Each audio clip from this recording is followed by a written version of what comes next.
Дамы и господа, президент Российской Федерации Владимир Владимирович Путин.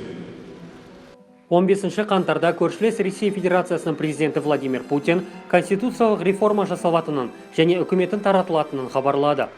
Путиннің сенімді досы Дмитрий Медведев премьер-министр орны Михаил Мишустинге табыстады. Медведев болса, жаңадан енгізілген қауіпсіздік кеңесі төрағасының орынбасары лауазымын иеленді. Енді ресейліктер қауіпсіздік кеңесі дегенді қалай түсінеміз деп дал. Бұл органның қызметін толық ұғу үшін оларға Қазақстанның тәжірибесін зерттеу керек. Бұл дегеніміз Путин Назарбаевтан жақсы дәріс алған. Ресей президенті өз жолдауын көреген саясаткер ретінде бастады. Ол әңгімені ана капиталын көбейту ұсынысымен өрбітті. Ресейліктер бұрынғыда екінші бала үшін емес, бірінші баланы туғанын өзінде қомақты сомаға ие болады. Біздің ақшамен есептесек, дүние есігін ашқан тұңғышы үшін отбасы 3 миллион теңгеге жуық көмек көреді. Екінші сәби үшін 3 миллион 800 мың. Үшінші бала туғанда 2 миллион 800 мыңдай ипотекалық несие кешіріледі. Сонымен қатар 3 және 7 жасқа дейінгі балалар бар отбасыларға ай сайынғы көмек беріліп, мектепте бастауыш сынып оқушыларына тегін тамақ таратылады. Халық Путиннің бұл сөздерін зор қуанышпен қабылдады. В этой связи хотел бы предложить новые, дополнительные решения по материнскому капиталу, которые также должны вступить в силу с 1 января 2020 года. Уже при рождении первенца семья получит право на материнский капитал в его сегодняшнем объеме.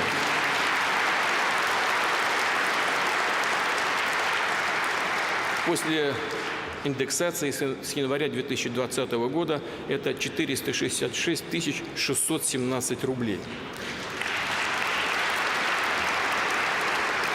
Именно столько до сих пор полагалось при рождении второго или последующего ребенка. Такая поддержка даст возможность семье подготовиться к рождению второго ребенка. Но считаю, что в современных условиях и этого мало.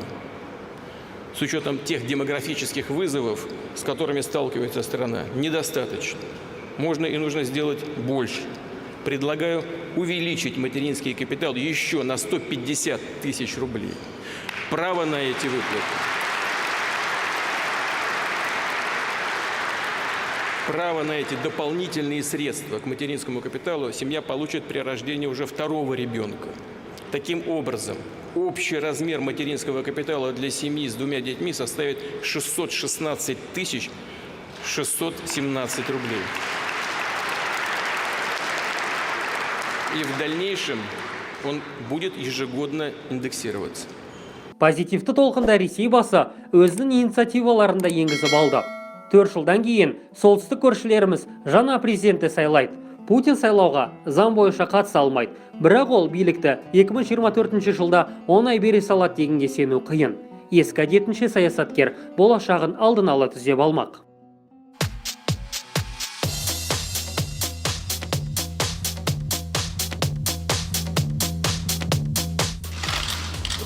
Путиннің билікте қалу сценарийлері жиі талқыланып тұрады. Бүгінге дейін ең басты жол Ресей мен Беларусь мемлекеттерін біріктіру сияқты көрінген. Бұл идея 90-шы жылдары аса танымал болған. Беларусь батясы Александр Лукашенко 20 жыл бұрын екі халықтың арасында ешқандай айырмашылық жоқ, түбі бір ел болуымыз шарт деп тоқтамай айтатын. Бірақ қазір Лукашенко өлсем де тәуелсіздіктен айырылмаймыз деудің ретін жоғалтпай жүр. Неге оның ойы өзгергені түсінікті де. 90-шы жылдары қос славян республикалары интеграцияланғанда біріккен империяның президенті Лукашенко мен болып қаламын ау деп армандайтын. Қазір Путин барда бұл арманды айтпақ түгілі ішінде сақтауға да қорқады. 2024 жылы референдум жасалып, Беларусь пен Ресей бір тудың астына өтсе, Путин жаңа конституция негізінде жаңа федерацияның тұңғыш президенті атанып, ұзаққа тізгінді бермей ұстап тұруы мүмкін. Алайда ол өте қауіпті іс. Қазіргі Беларусь бұрынғыдай емес. Өзін толық тәуелсіз ел ретінде позициялайды.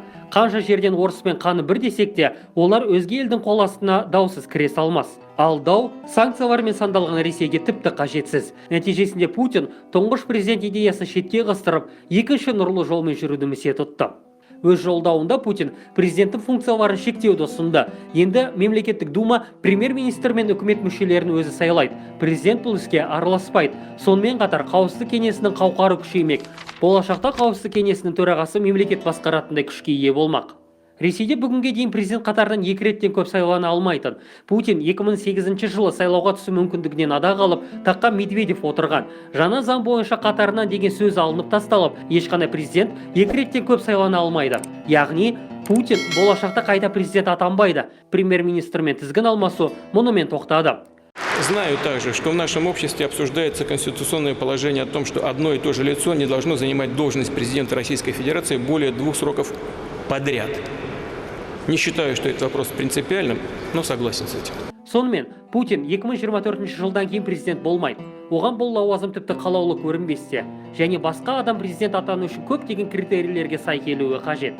Жаңа талаптар бойынша, мысалы, Алексей Навальный тысқары қалып кетеді. Президент Путиннің сенімді адам болады. Ал Путиннің мақсаты қауіпсіздік кеңесінің төрағасы атану. 4 жыл ішінде органның өкілеттілігі ұлғая бермек.